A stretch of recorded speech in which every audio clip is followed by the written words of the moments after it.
listening to the Contraritics Podcast, pushing back against the insanity of this world with arguments that may or may not work. And here's your hosts, Josh the Gun Nerd and Ian the Beer Nut. Hey, it's summertime. Hey. And we're wearing hoodies. Yep.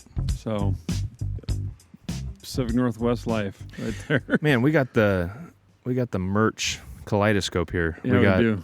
The stickers on the cups. We got the sweatshirts. I know, these sweatshirts are awesome.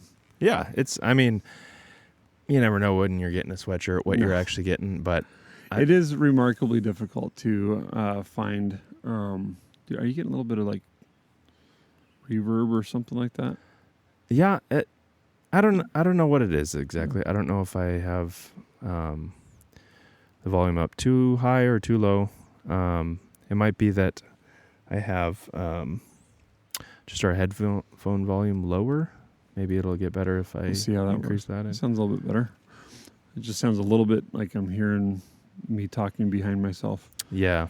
But anyway, we'll see. It's probably fine elsewhere. So yeah, But yeah, making a T-shirt like is a weirdly difficult thing for companies that like apparently do it professionally. Mm-hmm. But or even like because Costian Farms has dealt with this a time or two where like they just decide to reshape the get a image giant logo on something and then put it over your belly. Right. Yeah, it's like way too low. Yeah. Yep. Yeah, which does make a big difference. Like, when you get something printed, you don't really think until you go to design it. You don't really think about where it's placed, and then you're like, "Oh, that looks funny." Yeah, totally. That does not it's work. It's right here. Yeah, yeah, yeah. And if you notice, we got a different setting today. We got first of all, we're out down by the river. Yep. As the song goes. Yep. Out of the cabin, and we got we got a rustic setup today. So we got the folding table, and we got American steel behind us. Yeah. Yep. Yeah. Back when things were actually American made. Yeah. Yeah, it'd be hard pressed to find something that was made elsewhere. Yeah. Yeah, I mean, it was probably about, so this is a 71, it was probably about that era that things started to, I would say at that era was maybe the peak of in terms of industrial boom and a lot of things being made here by American people. A lot of, you had Pittsburgh rolling with steel, and you had, the Midwest making all their, essentials that would get used in other products. And they have the gas problems of the later 70s hadn't kicked in yet, and so this doesn't have like a load of emissions crap on it. And right. Yeah, it doesn't have an EGR or anything. Yeah. I mean, it's not a diesel, but yep. So I picked this up recently. I'd been wanting to get a truck just to have for a studio prop. Yes, exactly. Yep. That's the money we're rolling in this. Exactly. Yeah. Just to set it there to film by. That's right. But yeah, I just do a lot of things that would make good use of a truck. We don't really have a farm, but if there was a thing, a low key or what would you say, amateur chicken farm, I guess. Yeah, but you're a male, and that is true. So there's a truck needs there needs to be part even though it's 2-wheel drive. Yeah. But so you do things that require a truck. Sure, farm. Yeah, absolutely. Every farm needs a truck. But out here, I need a truck for things. And, if you ever do a project that doesn't involve ones and zeros or whatever, mm-hmm. If you need to get hay or feed or, build something. The tangible needs of things. And for you, 4-wheel drive makes a lot more sense. For me, I'm like, if it had 4-wheel drive, cool. But especially on a long box truck. That I'm not going to be taking it down trails. No. And you don't need to go and get chicken feed in the middle of winter, right? Necessarily. Like, you've got other vehicles that can do that just fine. Right. Yeah, and so I'm thankful for it, and went over to Port Townsend to fetch it from Yes. From the guy. He had started to work on it, but actually a friend was selling it for him because he went off to the mission field, I guess, in Africa, and kind of just stopped mid-project. But he had done a lot of the mechanical things to get it going, replaced exhaust, done a tune-up and tires and brakes, and You didn't replace the battery cable. no. As I found out, it only when I'm around Josh does it not start. It needs a little bolt to clamp that positive cable onto the terminal, or just a solid set of teeth. Exactly. Yeah. Yeah. Just bite down here. Yep. Probably won't go wrong. No. But here, let's get something in our glass. Sounds good. We'll start with this breakfast at Wiley's, Dutch cocoa vanilla coffee, oatmeal stout with Dutch cocoa powder and vanilla, conditioned on dark roast coffee. And this can has all the info on it. Right. It's very helpful. Yeah. As some of the more hip cans are prone to not have. Yeah. But it smells good so far. Definitely picking up the vanilla. 7.5 ABV. Ooh, wow. It's like s'mores and coffee. So it's from Wiley Roots Brewing. Okay. And it's the name of the beer is Breakfast at Wiley's. So got that. Where's Wiley Roots at? Doesn't everyone know? Yeah. Let's see, Greeley, Colorado. Oh, well, that's what I was going to guess. Yeah. Greeley, Colorado. Is that where Contains lactose. the Killdozer came from? I don't know. Huh. Featuring coffee from Snow Elk Coffee Co. From Cheyenne, Wyoming. I mean, guys, we got Granby. the Midwest here in the cup. Wait, would Colorado be considered Midwest? You know what? It's west of Something. It's weird. It's a weird thing coming from this part of the country and talking to people that come from the other side of the country, and how west is really middle.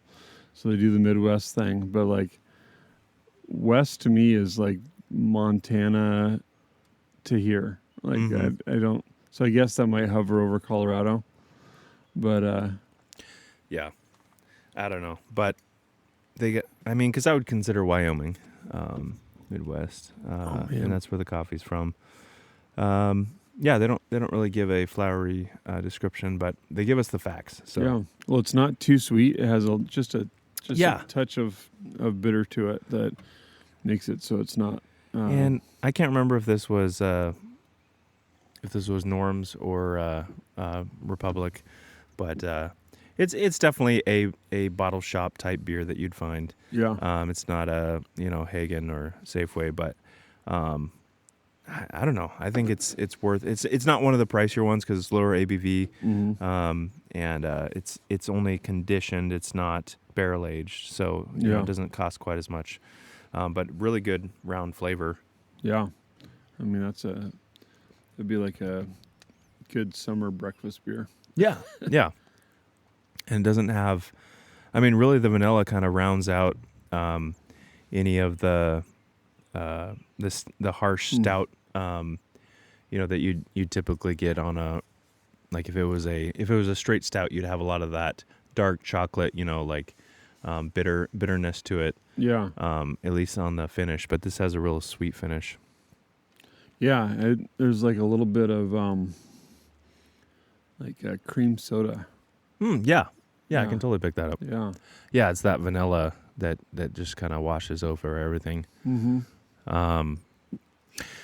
Yeah, but I wanted to, I've been thinking about, just watching my kids just kind of ooh and ah over the truck. Not in a reverent sense, like just in a, this is really... novel. Yeah, novelty. Yeah, like, wow, Dad, this is really cool. And, the bed is rusted out. I got to fix that. I mean, it is not a show truck. It is not a, perfect by any means, but it's got something that, and a gravity to it in some ways that, part of that is they're my kids. They like me. They like the things that I like. And that's like, if you rolled up and they're like, Dad, what are you doing? Why do you got to embarrass us? Right. That would, I think what you're not trying to get at, I don't think you maybe not even have noticed until this point, but like you have some gravity. Mm-hmm. And so whatever you roll up in, the kids are going to be interested in, but there is a novelty in the old, in the rust and iron and such, that they're going to appreciate because you appreciate it. For sure. Yeah. Yeah. And, so there's a responsibility there too, like, so the things that you like, they're going to like, so make sure you like a good thing, and this is kind of whether you like old trucks or not, that it's not a make or break, but, why do you like those things and what drives those, desires? Well, I want to do work and I want to, there is some, there's not just a utility, because there is a utility to a truck, but also, it's, I don't know, I think old things are cool, and something that has stood the test of time and hasn't been babied and cherished, but it has been used as a, the story that they gave me was that it was a farm truck before. Yeah. From Eastern Washington, and then he brought it over and started putting some time and elbow grease into it. But and you like the fact that it's EMP proof. Yeah, right, exactly. Yeah. Yeah, it pairs well with my bunker. Mm-hmm. Yeah, I do like that it's, there is some uncertainty every time you go to turn the key, you're like, okay, is this thing going to fire up? And I kind of like that. I kind of don't like it, but it is a healthy friction that we just take for granted. Totally. So when you brought it to church, you came straight from over there. So, and so you find out, hey, this, why is it not starting? Okay, it's the cable kind of a thing.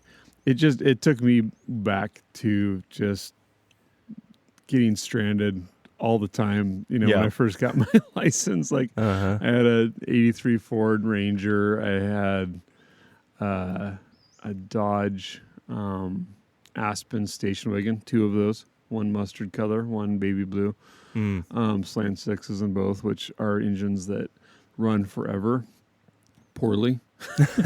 Right.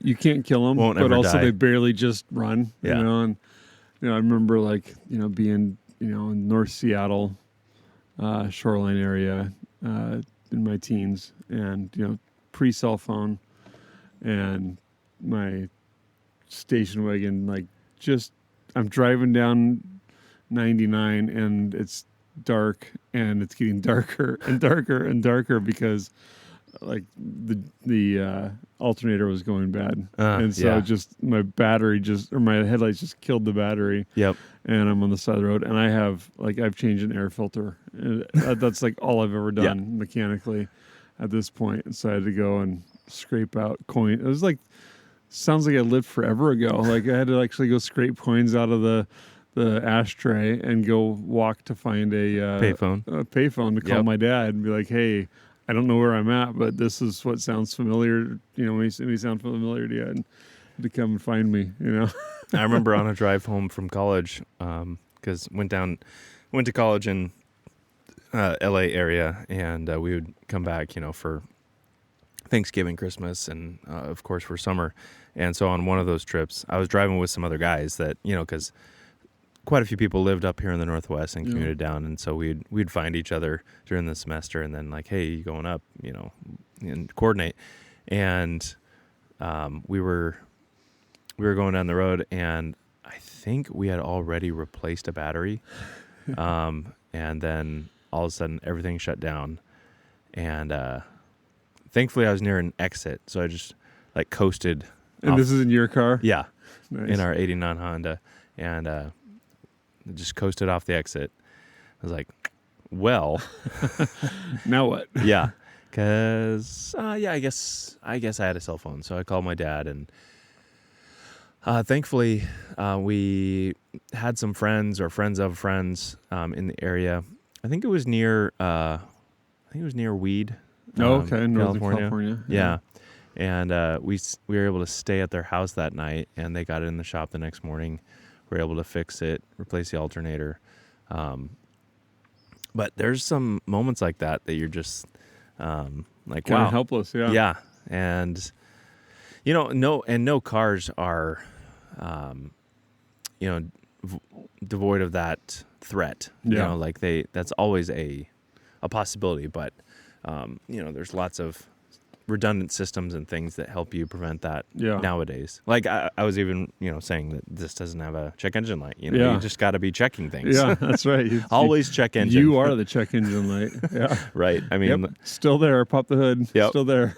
But like there's I'm trying to learn its rhythms, like when it's cold, it actually starts better. Like when it's cold, I give 2 pumps of the gas and then crank it, and it fires right up. Huh. When I've just run it, it doesn't do that. Yeah. I gotta like wait for it to, like, I hear just a little thing, and then I ram the gas and crank it all the way up. Yeah.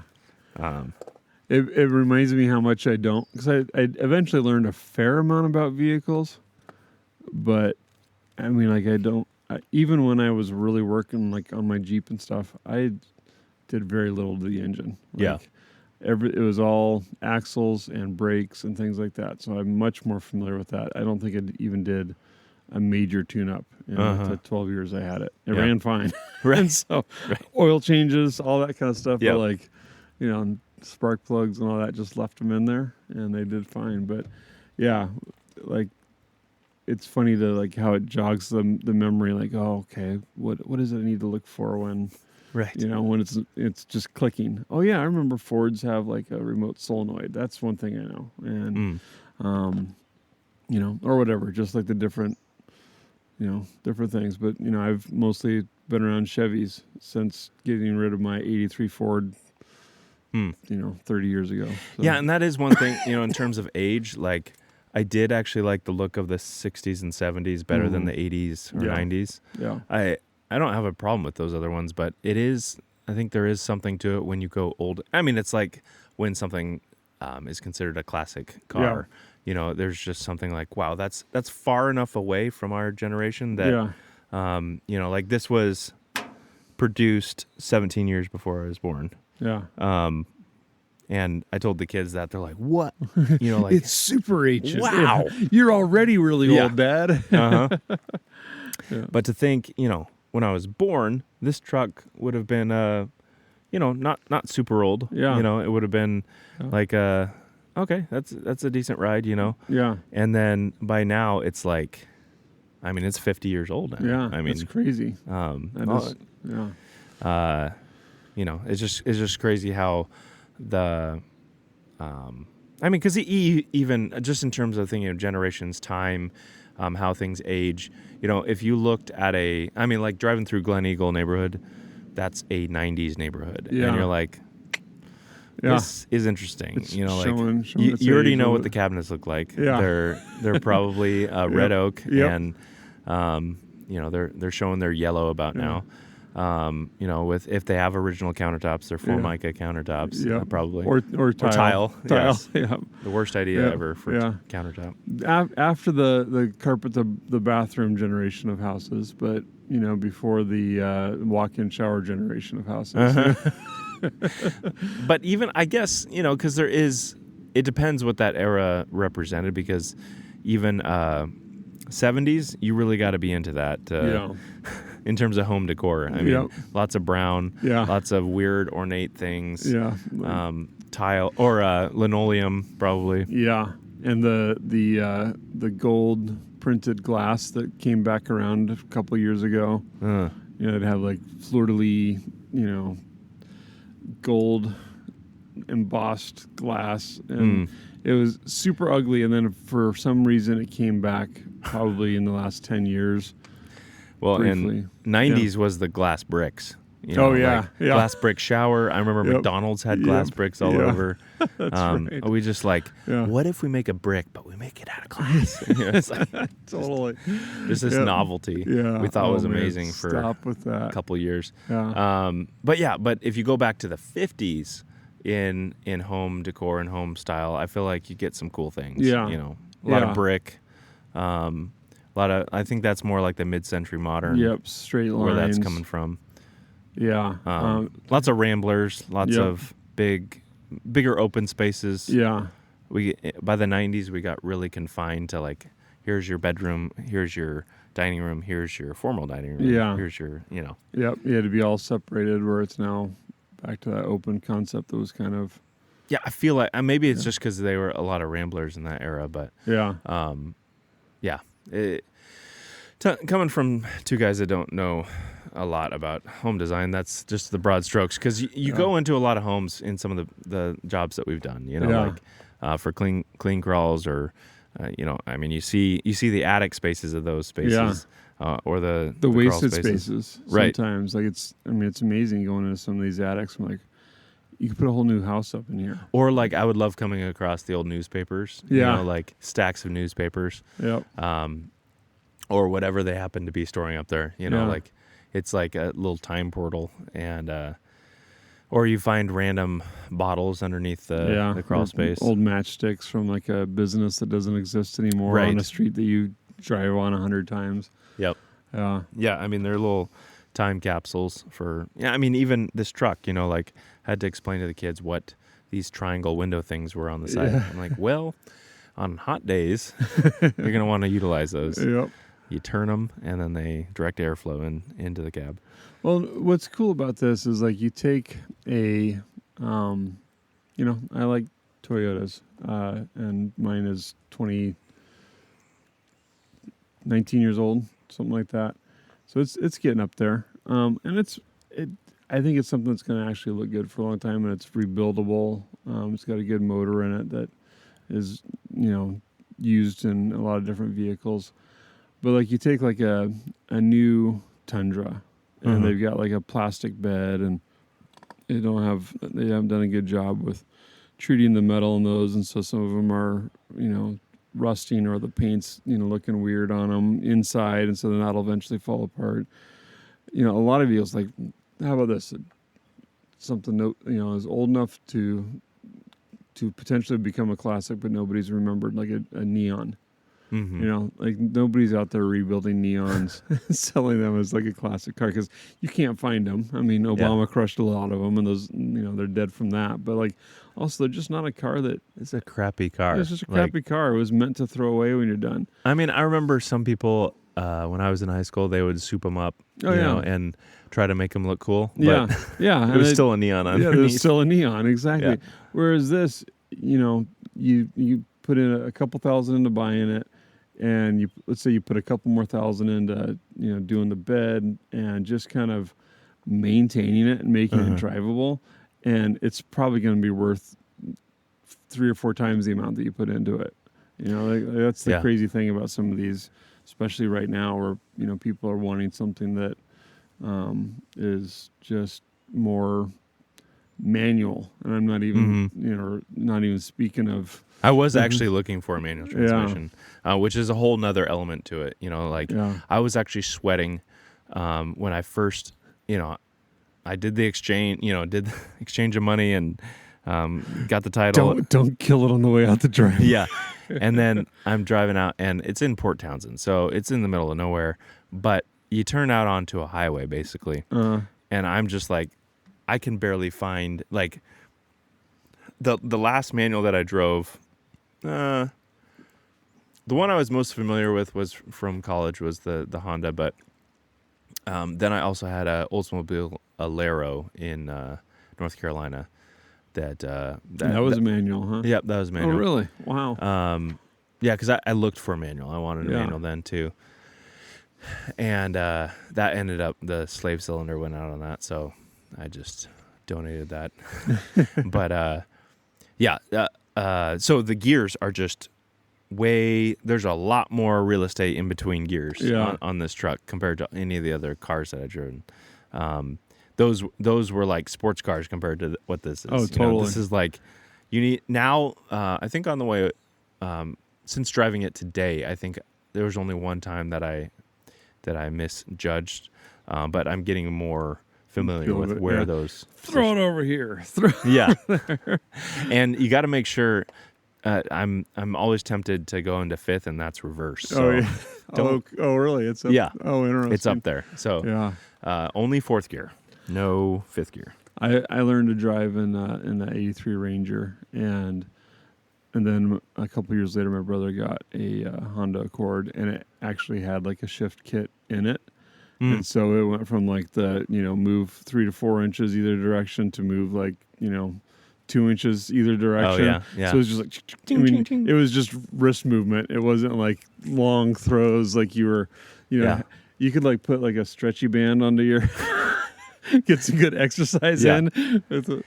I rarely use first gear unless I'm like on a hill. Yeah. Because first gear is like 0 to 2 miles an hour. Yeah. Anything beyond that. Well, that's for when you got it in the field and you're throwing hay bales in it, but there's not enough of you to drive, and so you just put it into gear. Yeah. And then everybody else just throws bales in, right? And you just have to reach the window every once in a while and steer it. Yeah.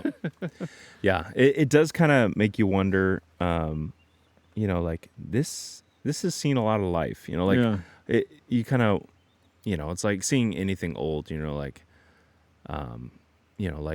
when a 106-year-old person dies, and you're like, wow, they lived through, 2 world wars, and they lived through all these other conflicts, and they saw this many presidents, and when you think about old stuff, you're like, wow, I wonder what they were doing, were they in the field, were they baling hay, were they mucking out the stalls, like what kind of person was that person? You just start going through was it the farmer taking a girl on a date, like what, just they go to the drive-in, Dad, do you mind if I take the truck tonight? Like just all those thoughts. It's like, man, I have like this memory that comes up, and I don't even know if it's a real memory anymore, but it's fake. I'm pretty sure it is. But I remember, and this will make it sound even more fake.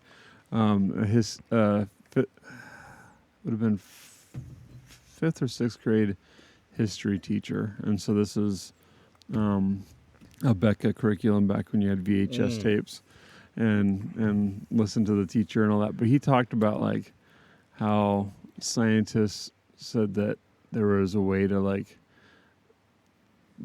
get sound out of a rock or something like that. And I don't know if he was just, I don't remember how I was taking in the information he was putting out, but like they knew that they could receive the sounds and it would like make an impression on the rock if they could just figure out how to get the sound out of it. And he was talking about how, and I don't know if he was just theorizing or whatnot, but like if you could just get this, the information out of the thing, and that's something I always think about with old stuff. It's just, you just think a little bit when you're in it. You don't have to have your cassette tape playing. Yeah. It's just you actually want to hear it. Is it running still? Okay, I know it's running because it's vibrating the crap out of everything. Yeah, I actually, I would really like to get the cassette or the radio, because I'm like, if I just had radio, I don't need Bluetooth, I don't need any of those specialized things, but if I could just have the radio, that'd be cool. But so I don't know if it's the radio like deck doesn't work or wiring. It could be a number of different things. But I did have my earbud in, and I was like, man, it's kind of a little hard to hear. Maybe I can turn it up. I'm like, no, it's max volume. Like, because between the road noise, the wind, because I did have the window open, and just the sound of the motor, it's just like, yep, you're just kind of sitting there, and I'm okay with that. You know, it's I've even taken some of the kids out just alone, because there's only 3 seats available, and with a manual, if you're in the middle, you might get some violence waged on you. seriously, it's like really annoying to try. You're trying not to elbow them in the face, and try not to crush their knees. Yeah, it's like, can you just not be here? But I remember I sat in the middle a few times growing up.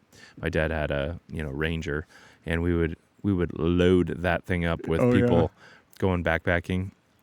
There'd have to be somebody in the middle, and you feel violated. Just like, okay, I guess I spread my legs out, because the other option is to try to go to the side, and that doesn't then you're really work. Closer to the driver, and then you've got your legs impeding the space of the passenger next to you. Exactly. But yeah, all to say they enjoy going out in the truck. It's just like, it's an experience. It's not.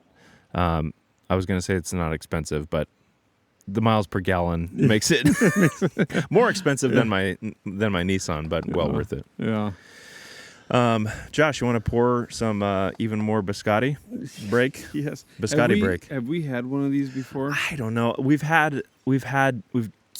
definitely had some from the Even More series, because it's Evil Twin, and they do the. Oh man, that's dark, rich. Yep. So this is, I think it's a barrel-aged stout, I believe.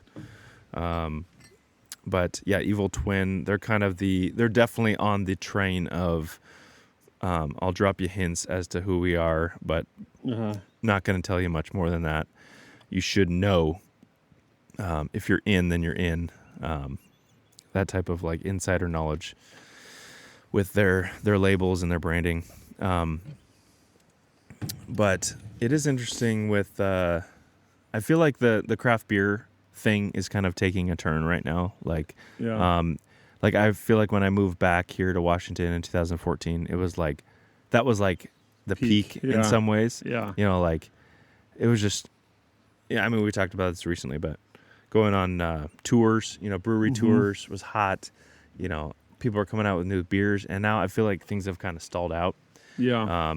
So it is good to see things like this. Yeah, that are still like, I don't know. I still appreciate that. This isn't like a what was that tomato beer? Yeah.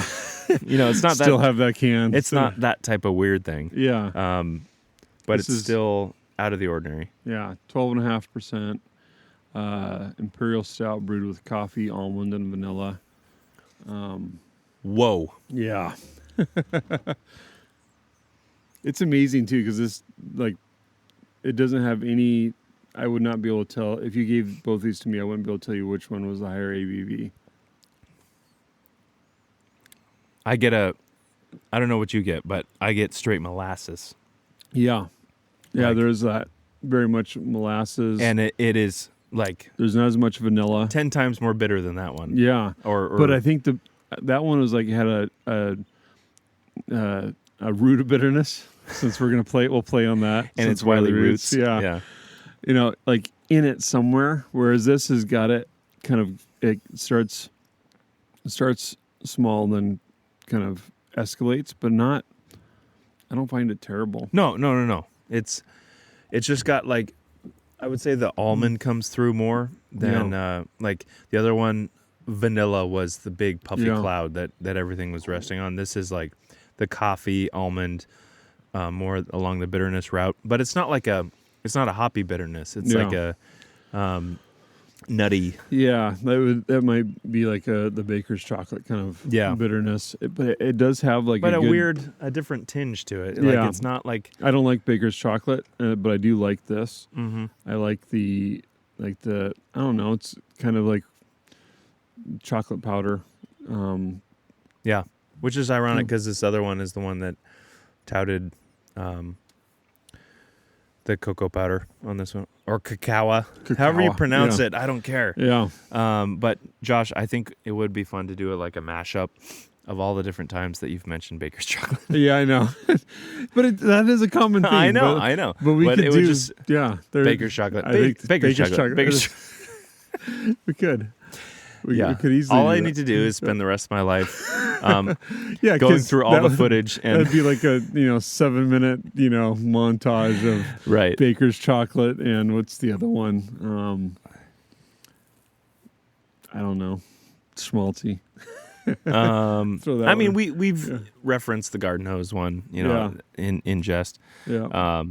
But yeah, if all of our footage, if I had a portal that I could shoot it all into an AI world, it could probably pull those things out in a heartbeat. But yeah, that'd be interesting. Yay, verily, it's just me.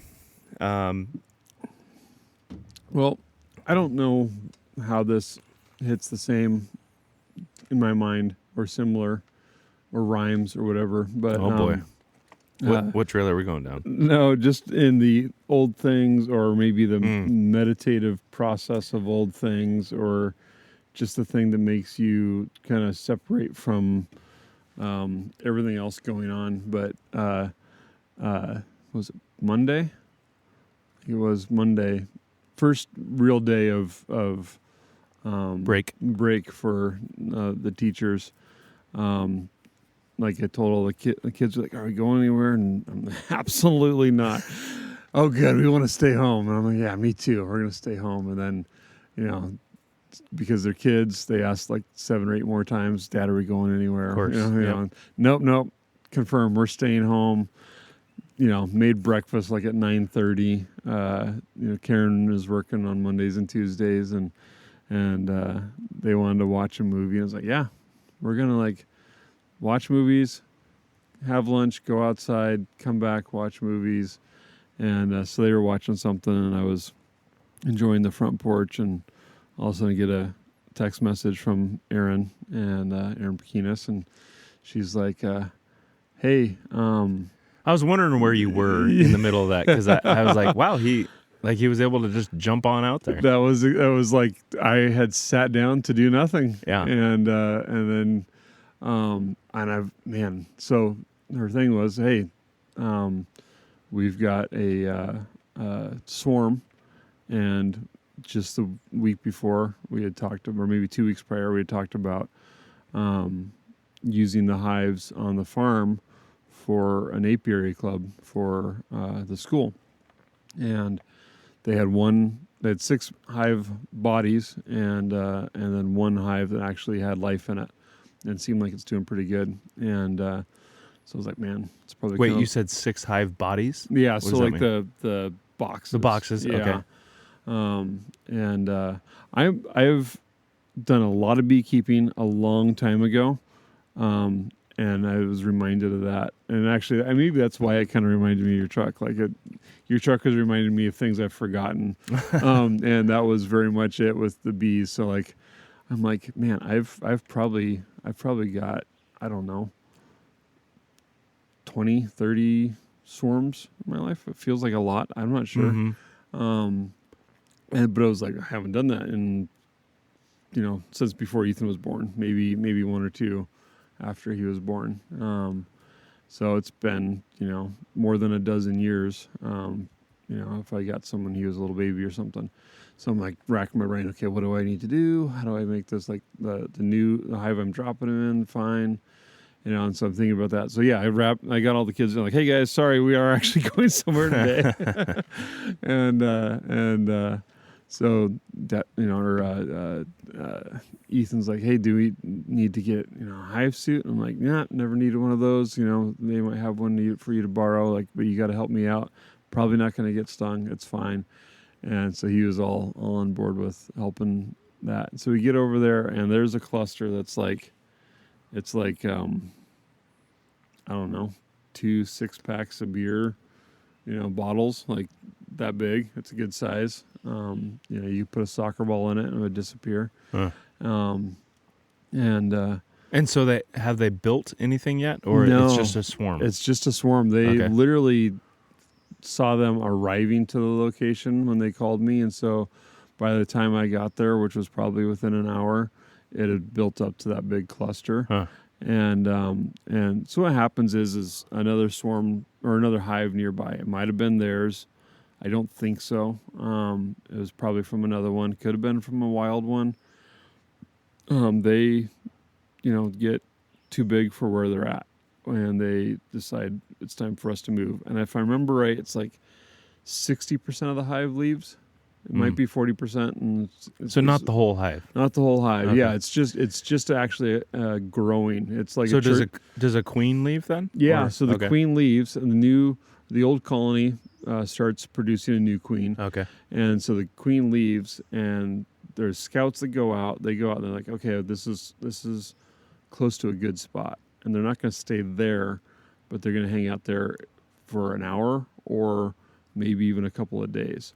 And this is like right off the ground, fortunately. And so I went out, I checked the hive that we were going to drop it into, which has been vacant, and just kind of cleaned off some of the wild comb and stuff like that in there. And I'm starting to remember, like, oh yeah, this is the process you go through. And just like the smells, like you crack that open, and the smell of a hive, even though there's not been anything in it for a year or two, is just amazing. Like you just smell the warm wax and the honey and the pollen and all that kind of stuff, and it just is like everything I remember of a good summer day for so many years of working on them. And so we got it all prepped and went over there and clipped the main branch off this thing that they were hanging on, and was able to pick it up and just set it down in the box that we had, the nuke box, which is like half a hive box basically, and carried it 50 yards over, dropped it in, and these bees have all just gorged themselves on honey to get ready for not being in a hive for a couple of days. So they're kind of fat and happy. They're fat and happy, and it's actually physically difficult for them to sting, and so you're pretty safe. I mean, I was wearing a shirt and no face covering or anything like that, and you just hold the branch over, just boom, shake, and they just dump right into there. Bunch of them fly, but all of them are kind of wanting to get back together. They had sugar water ready for them and everything, sugar and water for syrup, and so they just immediately start feasting on that. And I'll be checking up on them tomorrow. Okay. And seeing what kind of growth we have there and everything. Put in a lot of empty hives or partially built out. Frames or partially built out frames. Have a little bit of wax on them, so it'll be really cool. But it reminded me of how you have to be focusing on the hives when you're working them barehanded and barefaced and all that. You can't think about anything else, and it was so nice to be able to do that. I'm like, oh man, I'm looking forward to like going out and just kind of going through and doing some cleanup, and just you're not thinking about your next a lesson that you're going to have to teach, or sure, what's going on at home, or anything else. You're just like, you got to be focused at the task. Yeah, because you don't, every bee that you roll when you're pulling out a frame is a spoonful of honey, and you do that enough times over the year, and you've lost a good chunk of honey. And there's also kind of I don't know, it's not it's going to sound all weird, but it's not a relationship, but you do communicate with the bees, like the way. No, it's a relationship. Like you have some, like they have an interaction with you, you have an interaction with them, so there is a relationship there. But like it's just like I have a relationship with this truck. It's not. I'm not marrying it. Yeah, yeah. I mean, you could in this day and age, but yeah, it's like right.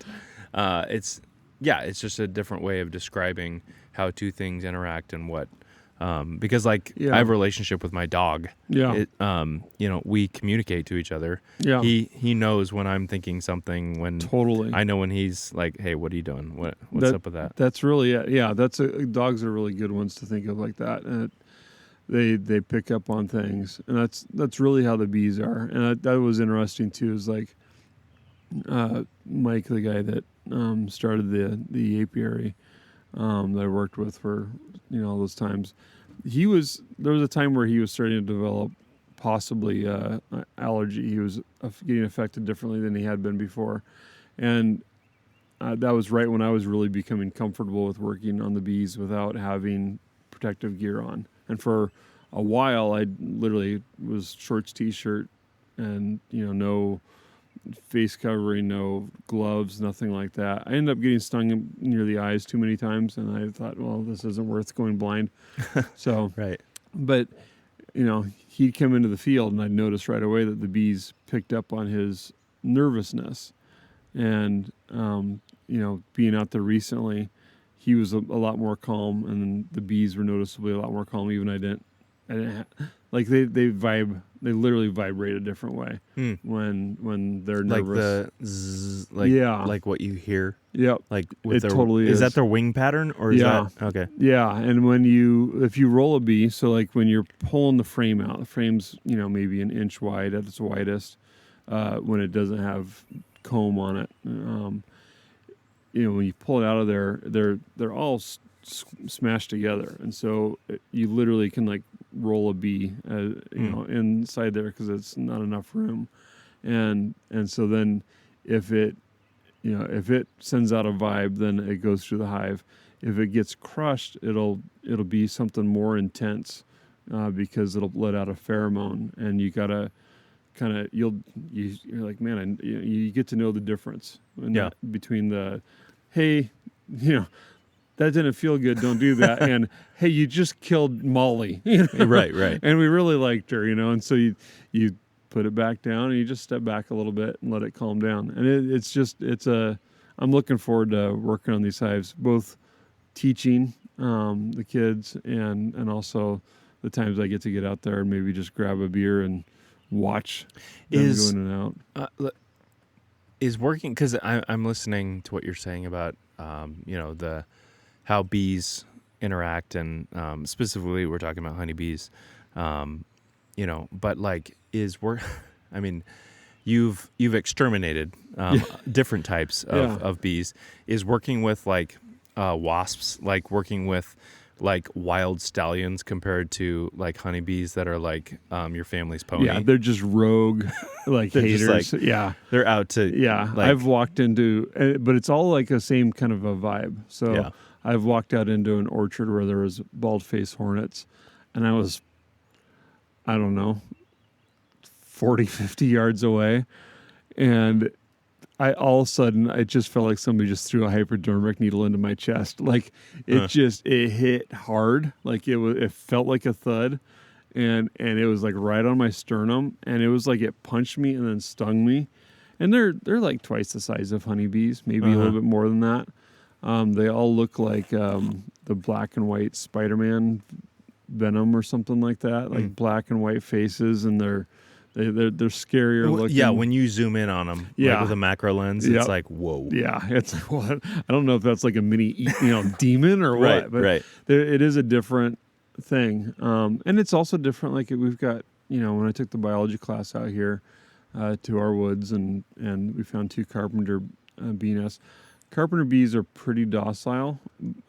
There's less of them, and they definitely have some sort of a conversation. Like you can totally pick up on the way that like they'll vibrate in that, kind of like, yo, dude, you kind of messed up my buzz, man. Like they're just super chill. Like they're more chill than honeybees, but they will sting you. But you really have to provoke them, because you can pick them up and put them on your hand. Like they're pretty calm. But if you hold them too long like that, then they'll sting your hand once you put it down. Yeah. But working on the other ones, like it's definitely more like, it's easy for me to switch from the mentality of working on a hive to exterminating, bald-faced hornets. Like I take a lot of joy in that, and I wouldn't walk out in the middle of the woods and do that. You know, it's like, okay, this is like, I think my most epic one was one that was hanging about 15 feet above the front door of a house, and the whole process was like as perfect as it could possibly get. Like those times when like football players talk about like being able to see the stitching on a football as it's flying towards them, and they're in the zone and all that was very much how this particular one was. I was like, I got done with it and I was like, oh man, if I didn't look like a professional, that was the time. Like, it's like, have you seen the videos where you just know from the beginning this is going to go poorly. Yeah. And the guy's like holding a trash bag, Oh, yeah. like 10 feet below. Yeah. And the guy's up there and he's going to cut it. And you're just like, this cannot go well. Yeah, this will land on this guy's head. Like and I've seen this. Or I've had this happen. You know? Kind of like glance off the edge of the bag. Yeah. And just not be a perfect drop. And then like, I'm like, what's the best case? Yeah. Of this? Yeah. Like, You there's gotta no think way about that that. it's a clean grab. And that's why this one was so amazing. Like I get there, I talk to the customer. So you were working for... This particular okay. bald-faced farmer's one, like the one that was 15 feet above their front door. This was the one that just was like a dream. I mean, like I still like look back at it and I'm like, wow, this is like a trophy kill for a hunter kind of a thing. Yeah. One to tell your grandchildren? Yeah. Their hive was about as big as my torso. It was massive. And okay. And just so you know. Uh-huh. And so I'm looking at it. I'm like, it's 12, 15 feet up, and I've got like a little pruner that's on a pole. And I'm like, man, this could really go wrong in all the ways. Like, I'm going to be getting stung. And so I threw them on my my upper hive suit, and which basically is like a jacket with the net over your face and everything. And I didn't do that very often, but I was like, man, this could go.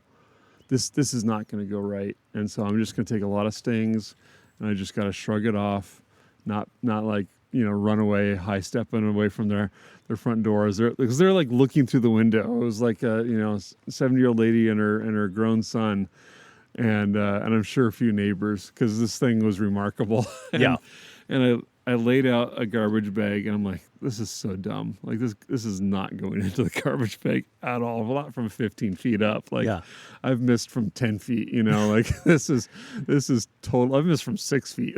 Right. Like this is totally not going to go right. But like I just need to provide all the material for it to go correctly, and there's usually like several branches that are going into it, and you trim the big one and it swings and all that. And then I also had this thing that like you can run insecticide in a can, aerosolize up to it, and then you have a trigger that you pull from down below. And so I ran it into the bottom of it, and it like stuck, but it didn't penetrate the hive like I thought it was. And I was like, all right, well, pull the trigger, see what happens, and nothing came out. And that generally means that either the cap came off the aerosol can, or it was successful and it contained it all. And I was like, I think that actually contained it all. So that means that there's less of them that are going to come out when I miss the bag, when it hits the ground. So I'm like, all right, good news. And so I did that a couple times, and each time was pretty positive. And a few of them were coming out, but not a whole lot. And for a hive this big, like it should have been a lot of them coming out. Yeah. And then I went up with the pruners, and I clipped it, and I expect to swing off to the side, and then maybe need to cut it again. But no, it dropped straight down, and just like a swish, shooting a ball right through the basket, and no rims right through that. Wow. It just dropped into nothing there. but net. And I probably couldn't contain my surprise, but I think I did. And I just went up, wrapped it up, and I could feel them like buzzing around in there a little bit. And I was like, that went stupid well. And it was one of those things. And they were, I think it was like $175 for me to do this. It took me all of 5 minutes. The setup was like everything. And they were so happy with it. They gave me like a $75 tip when I was done. Yeah. And they wrote like this epic, and I'm not joking, like an epic story on Facebook. This I forgot about this part on Facebook, praising the guy from the pest control company, and they totally tagged and named like the wrong one.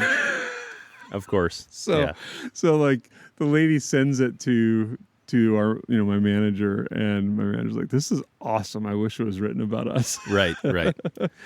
That is one of the failures of Facebook and those things. It can be so hard to find the right one. And you're like, wait, do they have the same profile picture? Yeah, there was nothing related to us. It was like that was American Pest, and this was like East Side Pest Control. Oh, yeah, something yeah, like right. that. Yeah. But, Well, yeah, I think, I mean, just, even in your, the bee thing, like recalling old knowledge and, just the truck with thinking about what has come before and what are we passing along. Just thinking about like how a lot of, like we are always building on what came before, and whether or not we acknowledge it, you can think that you're standing alone on an island, but you're actually in a river, and what has come before, you are a product of what has come before. And so like being intentional with your kids about seeing themselves in that river and realizing that other people have labored to, with America, we talk about, this freedom isn't free, and people have died to keep this, to give this to you. But also like in terms of knowledge, in terms of faith, like go back to the Reformation or earlier, like there were a lot of people who labored to give us what we have today. And telling the stories, like telling your kids the stories. I know I need to be more intentional about like just taking those moments to be like, hey, do you know why we have this? Or do you know why that exists? Because like like with the story of Jocko's company Origin, that they are unapologetically American, from farm to table, from the ground to wearing jeans on your own butt, like everything came from America.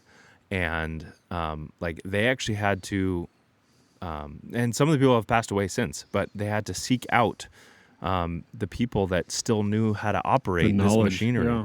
And that's probably not in the AI engines that we have, like the nuances of a machine like this, that is not maybe as precise, as a digital machine. Like you got to know that sound, that means you need this, or you start seeing this in the fabric, that means you need to, because those looms and stuff like that is scary stuff. I mean, like they are like 16 feet long, and they are like got all kinds of things going all at the same time. But it's all mechanical. It's all grease and gears, and it's not computers telling things what to do. It is amazing what they can make happen with just mechanics, and making all those systems work. But they needed the actual people to show them what to do and how to do that. You can't look.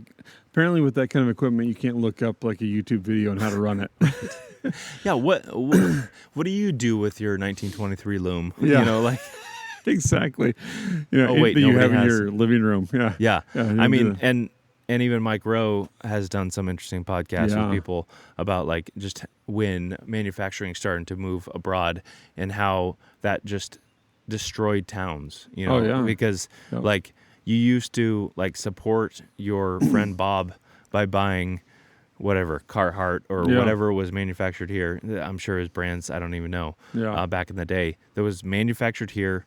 The town was built around this manufacturing facility, and now because of profits, they decided to take it elsewhere, which I'm not saying that's a bad thing because of profits, but I do think that for long term, for the sake of our children and our children's children, we do actually need to look above profits, short-term profit. Yeah, it's preserving knowledge, too. That's one thing that's really interesting. I think when TRX Arms had the issue with their A1 or A whatever their plate carrier is. Was it AC1? AC1, yeah. And then they had the AC Uno or whatever, where it was actually made in Mexico. I think they actually said that the stitching was actually better in a lot of ways because these are coming like, so now to sew something up, we actually might get better quality from Vietnam. Yeah. Or from China, because they've been doing it longer than we have at this point. We quit doing a lot of those things. Right. And so there's a lot of like generational or institutional knowledge that we have forgotten. Even things like canning and like not to get to like the basic preparedness stuff. Exactly, like and or not even preparedness, just like basic like taking care of your family. Right? Yeah. So like new ways that can be done, and we have a few friends that are doing this. Is like you might not know how to make a soup and can it, or do canned meats or veggies or whatever. I don't know how to work on this truck. Like I need to. But I know people that do. Yeah, and you're going to rebuild that knowledge, and maybe there'll be some things that I might be able to help out on, and or remember. But like people these days are buying dehydrators and putting lasagna in a mason jar that that is actually amazing because of that whole process and lasts for 20 years, which is better than old school canning processes. And so there's ways that you can do that are advanced and yet retro. There's ways that you can appreciate the knowledge of your grandfather in doing things, keeping bags of or jars, margarine jars of can't nuts believe and it's bolts. not better. Yeah, exactly. But like I think we're starting to realize that that there's something to be said and appreciated for what is old. Podcasts that I listen to a lot is Bear Grease, and it talks about people living their lives close to the land. Things. Well, it's what your hat's. So So Bear Grease or they talk like Bear Grease is a thing where nobody uses Bear Grease anymore for making donuts or bread or just general cooking or whatever in cast iron, but it was actually a way to trade for goods. If you had enough Bear Grease, you could trade for something else because it had a large amount of value. Or it was even in some of these outposts, it was a form of payment. And we don't think about that anymore because we don't need that. We can buy a bottle of something, olive oil or what have you, seed oils or whatever. Right. But the whole podcast from this guy Clay Newcomb is talking about things that are still relevant even though they're old. And just because we forget where they came from or forget that we should know them doesn't mean that they're any less relevant. And I think it's things like this old truck and beekeeping is an old thing that whatever that is in your life, baking bread or bending sheet metal or whatever, like there's some old knowledge that's involved in that needs to be appreciated and passed down and preserved. And just being a good steward of what you've been given, so I think there are different versions of this in every generation, but finding a new way to do things and realize and thinking for at least for a time that, wow, how have we never, when the microwave came around and refrigeration at the same time, it's like, what the heck? What are we even doing? Trying to grow fresh food. We can just freeze it and then zap it whenever we want it. Yeah. And then we realize, what? The fresh is actually kind of better though. It is. Not that this is bad, but I'm sure TV dinners hit their peak somewhere around the 80s, 90s. Yeah. And, then we're like, but Salisbury steak isn't as good as a fresh grilled steak that, maybe most people only like it for the novelty. Right. It's a great food for a 14-year-old that just doesn't care about how good something is. They just like the novelty of it. Yeah. But just learning to maybe appreciate a new thing and a new way of doing things, and also realizing hey, there's nothing new under the sun. You know, Solomon type wisdom that I can appreciate this new way of doing things, and maybe there's something to the old way. You know, maybe there's a way to incorporate it, but also Maybe you use AI to figure out a plan for how you take care of your bees. Right. But at the end of the day, there's a cost to everything. Yeah. And that's what I feel like we kind of forget as a population. Like, we just think, okay, cool, I found a new way of doing it. That means I don't have to do this. Yeah. Like, I don't have to die. I don't have to sacrifice. I don't have to, like, there's a payment for everything. And, like for the businesses that decided, going to China all in was a way to make money, which, yeah, you made money. Yeah. And what did it cost? Yeah. Did it cost your neighbor his job? And did he have to move to a big city, or did he have to move, states away to find work? Is the final product the final product? Like, is the product you want? Yeah. Yeah, exactly. Like, is your goal to have cheap jeans or good jeans, or providing a work for for the community? Maybe there's something better to be had, that you're not going to get cheap jeans for, but the cost in the end is not your freedom or something. Yeah, and maybe it's like, so we talked about our generations and our children and stuff, like how, like, maybe even, like, I'm trying to think of a tangible example, like maybe where you're like, yeah, but Dad, can't we just go buy this at the store? And you're like, we totally could. Yeah. And we can afford that. And you're learning something good here. Yeah. Like, or, hey. Toasters are $12 at Walmart. Right. But like, we have this one that's a little bit older. We can fix it for $12 or whatever. It's actually a really good exercise to chop wood. We could use the hydraulic splitter, but, or, we could invite over our buddy that owns a backhoe, but we're going to dig this trench, or whatever the thing is that, not to say you never do the other method, but introducing, while they're, and while they're under your house, like helping them see that taking the easier route isn't always better. Sometimes it is. Sometimes it makes sense. Yeah. But also there's a time for, just, like there is something that you learn in, like, rebuilding a carburetor or something that you don't even have in a new vehicle. Yeah.